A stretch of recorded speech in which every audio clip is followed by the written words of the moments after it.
lệ rơi mãi không ngừng. Tình người tàng phai như đôi buồn trên môi mà anh đâu có hay. Người vội quay bước đi chẳng để lại câu chi. Anh yêu em về bên anh nhưng trái ngang buồn đang ta vẫn rồi giật vòng hạnh phúc. Em cũng đã mang về nơi xa kia giờ còn lại nói đâu mình anh nhớ em quay vốt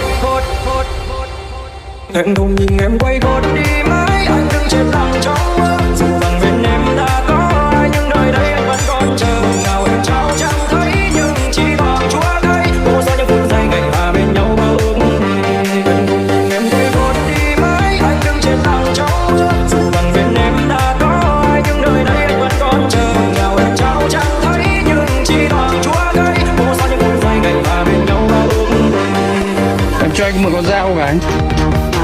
Trốn làm sao được, không thể trốn được, không bao giờ trốn được.